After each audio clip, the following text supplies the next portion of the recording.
Aí eu começo com uma pergunta essa pergunta eu faço para todos, para você falar um pouco de você, na sua origem, assim, família, irmãos, o que você tiver de memória até dos avós, da vizinhança na sua infância ali, né?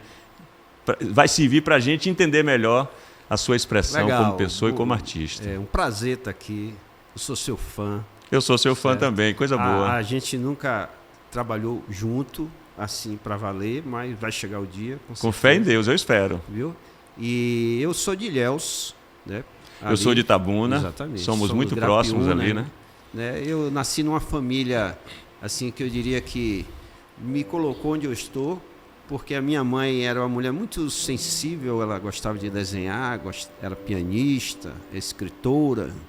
Meu pai era um homem que mexia com ferramentas, com eletrônica. Meu avô era um pensador, um homem, um leitor, né? Um homem assim de formação humanista. Então lá em casa sempre a arte e a ciência tiveram de braços dados. Isso lá em Ilhéus. Lá em Ilhéus. E aí eu tive felicidade de ter um vizinho, o seu César Almeida, que ele tinha um projetor de 16 milímetros. E ele tinha um cineclube na casa dele. Só que os filmes eram filmes que ele conseguia nos cinemas em Itabuna, porque ele trabalhava lá. Itabuna tinha bastante cinemas na época, né? Na minha infância tinham 5 ou 6 cinemas funcionando simultaneamente, né? E eram projetados em 16 milímetros. Então ele trazia para a casa dele e 2 vezes por semana ou 3 vezes por semana nós da vizinhança tínhamos aquele privilégio. Então esse ambiente, né, me proporcionou muita leitura, muito gibi, muita fotonovela, muito livro de bolso, muito cinema, o Cine Santa Clara. Então, em Ilhéus, Santa Clara em Ilhéus. Santa Clara em Ilhéus. Então, não houve como eu escapar disso tudo, certo? Que eu acho que eu nasci em 59, aí a gente teve ali todo um período de ditadura militar, mas também de um didatismo, de resistência cultural muito grande, que chegava pela televisão. A televisão não era também algo assim muito fácil. Meu pai foi um dos caras que se junta na cidade para fazer um condomínio, para poder botar a primeira torre de repetidora. Então meu pai era agente de navegação, ele lidava com navios.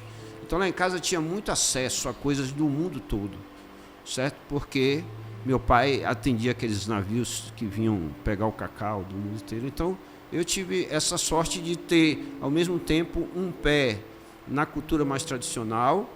Meus avós são do Ceará, meu avô do Ceará. Minha família Araripe é da Serra do Araripe, né? Nós somos ali uma linha de descendência de Bárbara do Crato, da Confederação do Equador, que é uma história muito parecida com a história dos anos 70.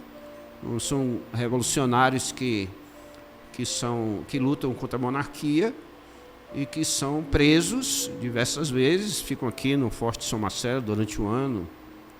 Depois tem uma primeira anistia, eles voltam a lutar contra a monarquia, aí depois são presos novamente, ficam 2, 3 anos presos em Recife, depois tem outra anistia, até que eles conseguem, lutando com guerra, tomar o poder, e o primeiro presidente do Ceará viria a ser um filho de Bárbara, Tristão de Alencar Araripe, que seria o avô de José de Alencar, o escritor.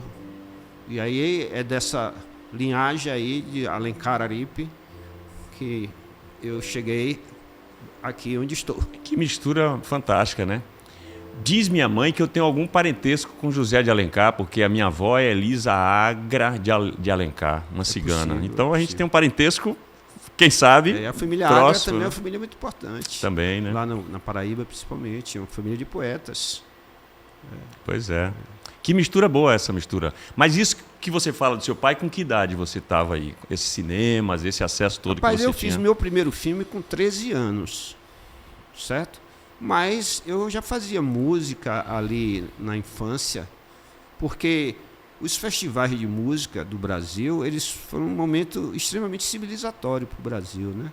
Então havia a ditadura militar, mas havia a música popular brasileira sendo a principal trincheira da cultura e da poesia, porque a música brasileira ela é muito sofisticada. em termos de poesia.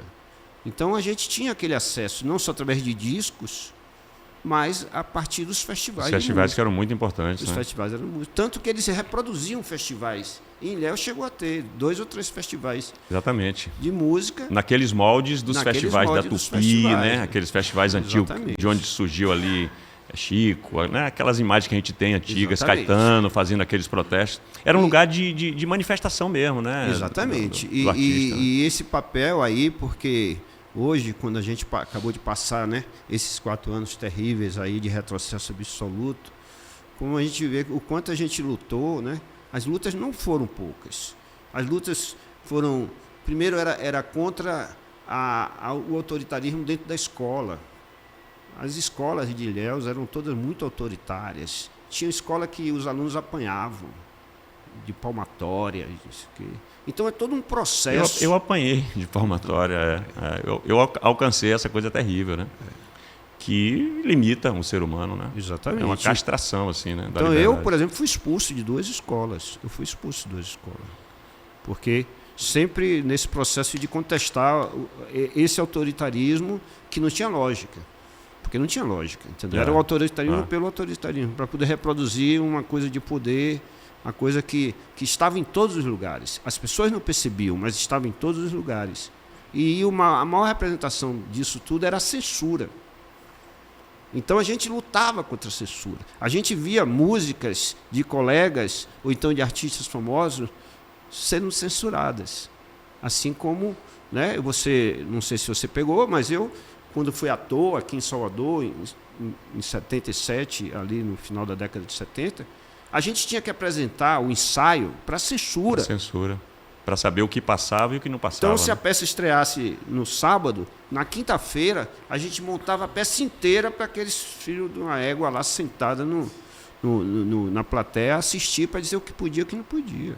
Eu não alcancei, não. Cheguei um pouquinho depois, mas alcancei assim. Comecei a trabalhar com o Zedel, né? A gente falava até, né, antes de começar essa conversa aqui a respeito dele, que também pegou um pouco dessa... Peguei assim, Araripe, você falou aí, a Feira de Arte Borarema, que você é uma das pessoas, né, responsáveis até pelo aquele acontecimento ali. A gente pode falar um pouco também dessa feira. Na Feira de Arte Borarema, que aconteciam manifestações em alguns espaços e também na Feira Livre, estava tudo armado para acontecer um recital de poesia e chega um policial militar. Olha que coisa, mais um foi o suficiente, com um cacetete e uma arma, para desfazer, quebrar umas bandeirolazinhas que nós... Uma coisa simples e muito simbólica, porque isso é uma feira de arte, né? E ele destruiu ali, acabou aquilo ali. Quer dizer, ainda peguei esse restinho do tacho aí, né? Dessa coisa terrível. Pode.